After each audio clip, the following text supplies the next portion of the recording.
Video content has been made available for information and educational purpose only. Unidirectional trade strategy is a copyright content of IFMC. Channel की सभी update पाने के लिए subscribe करें और press करें bell icon. IFMC is an ISO certified institute providing education in Indian stock market. IFMC is successfully helping common people to understand complexities of stock market in a simple way. IFMC's copyright strategy UDTS is making heads turn. IFMC is consecutively winner for the third time at Delhi City Icon Awards for excellence in the category of stock market education. Congratulations to the team and students.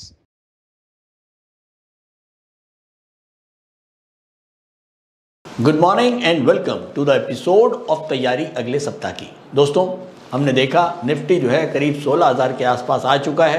18,600 से 16,000, करीब 2,500 point Nifty ऊपर के level से नीचे है और करीब 7 से 8,000 पॉइंट जो सेंसेक्स है वो नीचे आ चुका है। अब बहुत सारे बिगिनर्स, बहुत सारे स्टार्टर्स फ़ोन और उनके कमेंट्स चालू हो गए हैं कि सर अगर अब ऐसे मोमेंट पे मुझे इन्वेस्टमेंट स्टार्ट करनी है तो हमें क्या करना चाहिए, क्या हमको म्यूचुअल फंड में जाना चाहिए, क्या तरीका है कि जिससे हम स्टॉक मार्केट से पैसा बना पाएँ।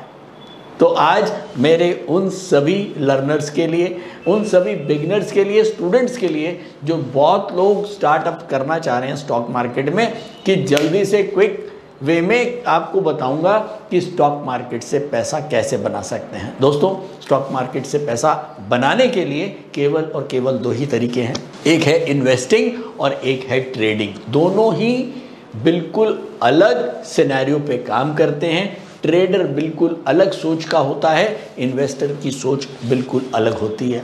आज इस एपिसोड में मैं इन्वेस्टिंग की बात करूंगा, ट्रेडर्स की बात अगले एपिसोड में करूंगा।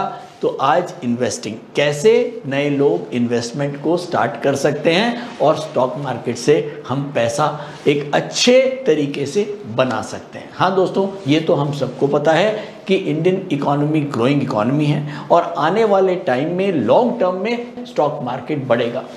और ये हमको यूट्यूब, हमको म्यूचुअल फंड्स के एड्स और फेसबुक और सोशल मीडिया बता चुका है। हर आदमी को पता है कि लॉन्ग टर्म में स्टॉक मार्केट बढ़ेगा। तो अगर लॉन्ग टर्म में स्टॉक मार्केट बढ़ेगा, ये बात सबको पता है, तो क्या सब लोग कमाएंगे? मैं आपसे पूछता हूं कि अगर सबको पता है कि स्टॉक मार्केट लॉन्ग टर्म में बढ़ेगा तो क्या सब लोग कमाएंगे? नहीं दोस्तों, ये हो नहीं सकता, क्योंकि स्टॉक मार्केट में कमाने वाले केवल 2% ही रहेंगे। ये परसेंटेज चेंज नहीं होगी। 98% लोगों का पैसा 2% लोग लेके जाएंगे, चाहे वो इन्वेस्टिंग हो और चाहे वो ट्रेडिंग हो। अब इन्वेस्टिंग में भी आज हम सबको पता है कि लॉन्ग रन में मार्केट बढ़ेगा, लेकिन तब भी वो लॉन्ग टर्म में जब मार्केट बढ़ेगा तब हम होंगे कि नहीं होंगे। अब ये बड़ा कठिन सवाल हो जाता है कि अगर लॉन्ग टर्म में मार्केट बढ़ना है तो फिर तो जो लोग भी लगा रहे हैं पैसा, और सब लोग लॉन्ग टर्म के हिसाब से लगा रहे हैं, सभी को पैसा मिलना चाहिए। दोस्तों, यहाँ पर दो बड़ी प्रॉब्लम्स आती हैं। पहला तो वो कि कुछ लोग जो स्टॉक्स लेंगे वो अगले 5-6 सालों में पता लगा कि वो स्टॉक्स चले नहीं, कोई और स्टॉक्स चल गए, तो वो लोग तो वैसे आउट हो जाएंगे। और जो सबसे बड़ा सेक्टर जो तेजी देख ही नहीं पाएगा लोगों का, वो लोग होंगे जो 1 साल, 2 साल, 3 साल, 4 साल तक वेट करेंगे, लेकिन वो 4 साल तक इतने फ्रस्ट्रेट हो चुके होंगे कि जो वो मार्केट से निकलेंगे और 4.5 और 5 साल के बाद मार्केट वहां से फिर से ऊपर हो जाएगी। तो मार्केट का काम है आपको फ्रस्ट्रेट करना, और आपको उस फ्रस्ट्रेशन को बचाते हुए, उस फ्रस्ट्रेशन से बचते हुए आपको स्टॉक मार्केट में काम करना है, तो ही आप उन 2% लोगों तक जा पाओगे। अब बात आती है कि ये फ्रस्ट्रेशन से हम कैसे बचें। तो दोस्तों, बहुत सिंपल सा एक तरीका है कि अगर हम बहुत ज़्यादा ग्रीड और फियर, अगर हम बहुत ज़्यादा ग्रीड के साथ काम करते हैं तो फियर हमारे अंदर अपने आप आ जाएगा। आप कोशिश करें कि अपना एक ऐसा पोर्टफोलियो बनाएं कि जिसके अंदर आपकी ग्रीड भी कम हो। जब ग्रीड कम होगी तो फियर भी कम होगा। तो अब हम बात करते हैं पोर्टफोलियो की। क्या मुझको ऐसे इन्वेस्टिंग में कुछ ऐसे स्टॉक्स चाहिए होंगे जिनके ऊपर मेरी फंडामेंटल पकड़ बहुत अच्छी हो? वो फंडामेंटल स्टॉक्स बहुत अच्छे हों, तो अगर मेरे को फंडामेंटल की नॉलेज नहीं है तो एज ए बिगिनर क्या मैं स्टॉक मार्केट में इन्वेस्टिंग नहीं कर सकता? मेरा जवाब होगा ऐसा बिल्कुल नहीं है। अगर आपको फंडामेंटल एनालिसिस नहीं आता है तो भी आप स्टॉक मार्केट में इन्वेस्ट कर सकते हैं। बात आती है कैसे? तो क्या हम एडवाइजर्स के पास चले जाएं? म्यूचुअल फंड के बहुत सारे एडवाइजर्स हैं, हम क्या उनसे हेल्प ले लें कि भैया मेरे को स्टॉक मार्केट में इन्वेस्ट करना है? तो यहाँ मैं बोलूँगा बिल्कुल नहीं। आपका पैसा है, आप उसको अपने हिसाब से लगाएं। अगर बाजार मंदा हो रहा है तो एक एडवाइज़र के पास जिसके पास 1 लाख क्लाइंट है, वो अगर सारे क्लाइंटों को बोलेगा आप अपनी अभी SIP बंद कर दो, तो उसके लिए अपने लिए काम बहुत बढ़ जाएगा। तो इसीलिए उनका जनरल थंब रूल रहता है कि आप मंदा हो तेज हो आप अपनी SIP चालू रखो, लेकिन क्योंकि उनकी एक लिमिटेशन है, लेकिन आपकी तो वो लिमिटेशन नहीं है। आप अपने से मैनेज कर सकते हो अपना पोर्टफोलियो। तो आप कैसे अपना पोर्टफोलियो मैनेज करोगे, इसके लिए एक छोटी सी लर्निंग है। वो लर्निंग में कोई बहुत बड़ा हुआ नहीं है। हमारा जो बिगिनर कोर्स है 1080 वाला, उसके अंदर हमने कंप्लीट वे में बताया हुआ है कि किस तरह से हमको इन्वेस्टमेंट स्टार्ट करना चाहिए। इसके कुछ स्टेप्स हैं, वो स्टेप्स को अगर आप फॉलो करते हो तो आपको फंडामेंटल एनालिसिस आपने किया है कि नहीं करा, या आपको बहुत ज़्यादा बाजार की नॉलेज नहीं भी है, तो भी आप बहुत आसान तरीके से अपनी इन्वेस्टमेंट्स को मैनेज कर सकते हो। तो नेक्स्ट टाइम मैं आपके साथ एक मॉडल पोर्टफोलियो भी शेयर करूंगा कि किस तरह से एक आम आदमी, एक न्यू कमर, एक बिगिनर जो है वो अपना कैसे पोर्टफोलियो बनाता है बिना किसी फंडामेंटल एनालिसिस की नॉलेज के। और अंत में इतना ही कहूँगा कि अपने एडवाइज़र खुद बनो, क्योंकि आपका पैसा है और आपके पैसे को आपसे अच्छा मैनेज कोई नहीं कर सकता। किसी के ऊपर भरोसा करने की ज़रूरत नहीं है, अपने ऊपर ट्रस्ट रखो, थोड़ी सी नॉलेज लो और अपने आप स्टॉक मार्केट के अंदर इन्वेस्टमेंट स्टार्ट कर सकते हो। तो चलिए अब चलते हैं सीधा नेक्स्ट वीक की प्रिपरेशन पर। और मैंने चार्ट्स लगा दिए हैं जो हमने लास्ट वीक आपको लेवल्स दिए थे। तो पहला रेजिस्टेंस था हमारा 15,977, दूसरा रेजिस्टेंस था 16,243 और उसके बाद जो रेजिस्टेंस था वो था 17,436। मंडे को मार्केट हमारी खुली है करीब 15,800 के आसपास। यहाँ पर 15,800 पे मार्केट खुली। उसके बाद ऊपर में 16,240 और उसके बाद फिर से नीचे और उसके बाद फिर से ऊपर। हमने ये देखा कि 15,800 और 16,250 के बीच में मार्केट एक अच्छी कंसोलिडेशन मार्केट ने दिखाई है। मार्केट क्लोज हुई है यहाँ पर 16,266 पर, यानी कि हमारा जो 16,243 का रेजिस्टेंस है उसके ऊपर आकर बंद हुई है। 3-4 दिन मार्केट ने जो 400 पॉइंट के अंदर कंसोलिडेशन दिखाई है।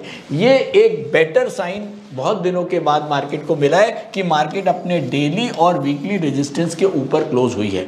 अब बड़ी बात यह है, हालांकि एक दिन बीच में और भी मार्केट जो है रेड कैंडल के साथ 16,240 को तोड़ा था, लेकिन क्योंकि यहाँ सस्टेन नहीं कर पाई और उसके बाद अगले दिन फिर से नीचे मार्केट गैप डाउन ओपनिंग हो गई थी। अब ग्रीन कैंडल के साथ मार्केट में ने 16,243 को क्लोज कर दिया है, के ऊपर क्लोज कर दिया है। लेकिन अब बड़ी बात यह है कि 16,243 के ऊपर हम क्या 2-3 दिन सस्टेन कर पाते हैं। अगर ऐसा होता है तो शायद हम मार्केट को एक अच्छी बाउंस बैक के लिए तैयार कर पाएंगे और जो 17,436 तक मार्केट को खींचने की ताकत रखती है। तो दोस्तों, एक तो बिल्कुल तैयार रहें नेक्स्ट वीक के लिए, क्योंकि मार्केट में वॉलेटिलिटी लगातार बनी हुई है और बनी रहेगी। मार्केट के लेवल्स लो हैं, 16,000 के अच्छे लेवल्स हैं। निफ्टी की पीई करीब 20 के आसपास की पीई चल रही है।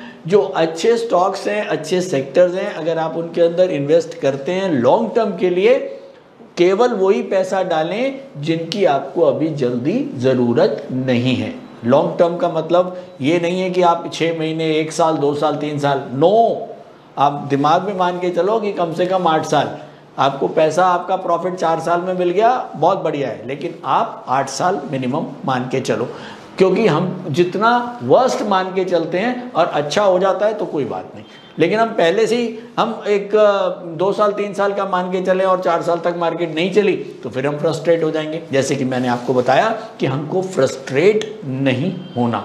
अगर हम फ्रस्ट्रेट नहीं होते हैं तो ही हम कमाने वाले की 2% वाले लोगों में पहुंच पाएंगे। अगर मैं न्यूज़ और डाटा एनालिसिस की बात करूं तो कोई जो नेगेटिव न्यूज़ हैं वो तो अभी भी नेगेटिव न्यूज़, चाहे वो इंटरेस्ट रेट को लेकर हो, इन्फ्लेशन को लेकर हो, चाहे वो वॉर को लेके हो, चाहे फेड का रुख जो है वो हॉकिश है उसको लेके हो, या डाउ जोन्स और नास्डैक जो है वो एक बेयर सेंटिमेंट्स से घिरे पड़े हैं। इसके अलावा चाइना की प्रॉब्लम है, ये प्रॉब्लम तो सारी की सारी एज इट इज़ चल रही हैं। केवल एक पॉजिटिव फिगर ये देखने को मिली है मुझे कि जो FII करीब 3500 से 4000 करोड़ तक की सेलिंग कर रहे थे, 4-4 हज़ार करोड़ की उनके हर रोज की जो सेलिंग हो रही थी वो करीब 1500 करोड़ के आसपास आई है पिछले 1-2 दिनों में। जो ये ऐसा लग रहा है कि अब FII को अगर मंदा भी लग रहा है या FII बेचना भी चाहते हैं तो इन लेवल्स के ऊपर अब वो रजिस्ट कर रहे हैं, वो बेच नहीं रहे हैं। हो सकता है वो वेट करें और उनका सेलिंग ना करना अपने आप में मार्केट के लिए एक बेटर साइन होगा। हो सकता है वो भी वेट कर रहे हो 17,436 की मार्केट ऊपर जाएगा फिर सेलिंग करेंगे, लेकिन ये सब एजम्पशंस हैं। हमको एजम्पशंस पे नहीं चलना है, जो मार्केट में हो रहा है वही सही है। तो ओवरऑल FII जो है वो थोड़ी सी उनकी सेलिंग कम हुई है, ये एक पॉजिटिव न्यूज़ मार्केट के लिए है। अगर नेक्स्ट वीक की डाटा और न्यूज़ की बात करूं तो ट्यूसडे को न्यू होम सेल्स के नंबर आएंगे USA में, वेडनेसडे को FOMC के मिनट्स हैं US के, और थर्सडे को GDP का डाटा आएगा USA का, और इनिशियल जॉबलेस क्लेम के नंबर आएंगे। हिंदुस्तान के अंदर कोई खास चीज़, हमारा कोई डाटा कोई जो है वो नेक्स्ट वीक में आने वाला नहीं है। तो हमारा जो थर्सडे को GDP की तरफ ध्यान रहेगा और वेडनेसडे को FOMC के मिनट्स होंगे। तो देखते हैं, ओवरऑल मार्केट अभी अपने टेक्निकल सिनेरियो पे ही रहेगी। अगर मैं न्यूज़ एनालिसिस की बात करूं तो उसके हिसाब से नेट में मार्केट बेरिश ही है। तो चलिए अब चलते हैं सीधा टेक्निकल्स पर। UDTS मॉनिटर से पूछते हैं क्या हाल रहेगा टेक्निकली मार्केट का नेक्स्ट वीक। नमस्कार, मेरा नाम बुध प्रकाश है और पिछले 5 सालों से मैं स्टॉक मार्केट में ट्रेड कर रहा हूँ और मार्केट से मुझे निराशा ही हाथ लगी। फिर एक दिन मैंने IFMC की UDTS स्ट्रैटेजी का YouTube पर वीडियो देखा और मैंने इस कोर्स को 3600 रुपए में ऑनलाइन किया। तो आज मेरा ट्रेड करने का अंदाज ही बदल गया। थैंक यू IFMC, मुझे ट्रेड करना सिखाया और मेरा कॉन्फिडेंस रीगेन करवाया। Call 9870510511 or visit www.ifmcinstitute.com। तो दोस्तों हम आ गए हैं निफ्टी सेंटीमीटर पर। सबसे पहले हम देख रहे हैं बहुत दिनों के बाद ये जो हमारी सुई है वो अब एक येलो जोन में आई है। यहाँ पर रुकी हुई थी सुई हमारी रेड की तरफ, अब येलो में आ गए हैं, लेकिन अभी भी आप देखें थोड़ा सा जो टिल्ट है वो अभी भी बेरिश की तरफ है। तो ये तो पक्की बात है कि मंथ के ऊपर अभी भी हम बेरिश हैं। डे और वीक के ऊपर हम बुलिश हुए हैं, यानी कि इंट्राडे और शॉर्ट पोजिशनल जो ट्रेडर्स हैं उनके लिए पॉजिटिव साइन है, लेकिन अभी भी लॉन्ग पोजिशनल ट्रेडर्स जो हैं वो अभी भी बेरिश हैं। निफ्टी के लेवल्स नोट करने से पहले मैं जल्दी से आपको बताऊं कि कौन कौन से सेक्टर्स हैं जो इस हफ्ते एकदम जिनमें तेजी बनी है और कौन कौन से सेक्टर जो हैं वो ज़्यादा परफॉर्म कर रहे हैं। एक नोट करें, एक बहुत दिनों के बाद मैंने अलग सेक्टर को चलते हुए देखा, वो है पेपर। तो पेपर के ऊपर थोड़ी सी निगाह बना के रखें। पेपर है और एक शिपिंग है, ये 2 सेक्टर ऐसे हैं जिनके अंदर कुछ मूवमेंट बनी हुई है। हालांकि अभी जो लास्ट वीक में 1-2 सेक्टर और निकल के आए हैं पुराने वाले ही, उनमें भी कुछ मूवमेंट आई है, लेकिन पेपर और शिपिंग और साथ साथ टोबैको, ये 3 सेक्टर्स जो हैं वो मेरे को कुछ अलग ही दिशा दे रहे हैं। तो क्या होगा नेक्स्ट वीक में वो तो अलग उससे पता लगेगा। तो चलिए नोट करते हैं निफ्टी के लेवल्स। तो निफ्टी के लेवल्स बाद में दिखाऊंगा, मेरे पास इशारा आ रहा है कि पहले सेक्टोरल एनालिसिस दिखा देते हैं। सबसे ऊपर इस समय जो सेक्टर है वो है ऑटोमोबाइल्स, उसके बाद केमिकल्स, उसके बाद रियल एस्टेट, फिर टोबैको, उसके बाद पावर जनरेशन, पेपर ये पेपर का नाम मैंने अभी लिया, पेपर और शिपिंग। ये कुछ स्टॉक्स ऐसे, कुछ सेक्टर्स ऐसे जिनकी तरफ रुझान बना हुआ है, जिनकी तरफ डिमांड जो है वो ज़्यादा आ रही है। और ऑब्वियसली जो हमारा मॉनिटर है वो बहुत बढ़िया थर्मामीटर है और फट पकड़ लेता है कि कौन कौन से सेक्टर्स ऐसे हैं जिनके अंदर डिमांड आई है। और ऑब्वियसली अगर डिमांड आई है तो कोई ना कोई खास बात होगी, और अगर डिमांड आई है तो फिर उसके अंदर कौन कौन से स्टॉक्स हैं जिनके अंदर डिमांड आ रही है। तो बहुत बढ़िया थर्मामीटर यूडीटीएस मॉनिटर जो हमको सेक्टोरल एनालिसिस के साथ साथ स्टॉक्स के अंदर भी बताता है कि किस किस के अंदर ज़्यादा डिमांड आई हुई है। तो चलिए नोट करते हैं निफ्टी के लेवल्स। निफ्टी डेली के ऊपर अपवर्ड है, जिसका सपोर्ट है 16,043 रुपये 80 पैसे, 16,043.80। वीकली के ऊपर भी निफ्टी अपवर्ड है, जिसका सपोर्ट है 15,845.10। और मंथ के ऊपर निफ्टी डाउनवर्ड है, जिसका रेजिस्टेंस है 17,436.90। तो ये है निफ्टी। तो दोस्तों अब हमारे पास दो सपोर्ट हैं। पहला सपोर्ट है 15,848, 15,848। दूसरा सपोर्ट है 16,044 और हम बंद हुए हैं यहाँ पर करीब 16,266 पर हम बंद हुए हैं। दो सपोर्ट हमारे नीचे हैं, एक रेजिस्टेंस बहुत दूर है, वो है 17,436। ये बहुत बड़ा डिफरेंस है। अब ये तो बड़ा क्लियर है कि जो इंट्राडे और शॉर्ट पोजिशनल वाले लोग हैं वो बिल्कुल भी शॉर्ट सेलिंग नहीं करेंगे किसी हालत में, क्योंकि ये डिफरेंस बहुत ज़्यादा है। अगर मार्केट ने यहाँ तक भी ऊपर आने की भी कोशिश करी तो काफ़ी एक अच्छी तेज़ी बन जाएगी और आप लोग ट्रैप हो जाओगे। तो किसी हालत में इंट्राडे शॉर्ट पोजिशनल वालों को सेलिंग नहीं करनी है, एटलीस्ट जब तक ये लेवल्स के मार्केट ऊपर है, यानी कि 16,034 और 15,848 के ऊपर है, तो आपको बिल्कुल भी सेलिंग नहीं करनी है। नंबर 1, जो लॉन्ग पोजिशनल ट्रेडर है वो सेलिंग करेगा अगर मार्केट ऊपर से कहीं डाउनवर्ड मूवमेंट मिले, यानी कि अगर ऊपर मार्केट ऊपर जाने के बाद रेजिस्टेंस से जब डाउनवर्ड मूवमेंट मिले और इंट्राडे पैरामीटर्स अगर बेरिश हैं तो वो लोग कुछ सेलिंग कर सकते हैं with a strict stop loss of 17,436। तो ओवरऑल मार्केट एक रिकवरी मोड में है। मैं ये नहीं कह रहा हूं कि मार्केट बुलिश जोन में आ गई है, मार्केट अभी भी बेरिश जोन में है।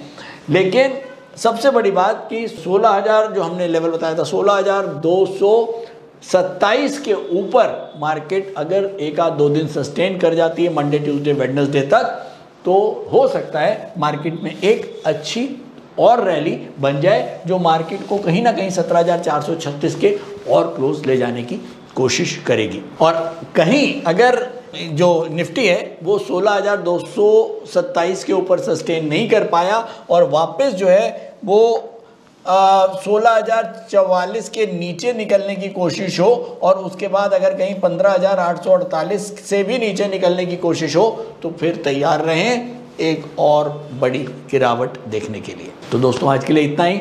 उम्मीद करता हूं हमारा एपिसोड आपको पसंद आ रहा है। हम कुछ ना कुछ बिगिनर्स के लिए डिफरेंट टॉपिक्स लेके आते हैं। आज हमने इन्वेस्टिंग की बात करी, अगले एपिसोड में मैं आपको बताऊंगा कि किस तरह से जो बिगिनर्स हैं अपने पोर्टफोलियो को बनाएंगे। मैं एक मॉडल पोर्टफोलियो आपको बना के दिखाऊंगा कि बिना फंडामेंटल एनालिसिस के, बिना टेक्निकल एनालिसिस के एक आम आदमी कैसे अपने पोर्टफोलियो को बना सकता है। उसके बाद जो है वो हम आपको बताएंगे कि कैसे बनता है ट्रेडिंग में पैसा।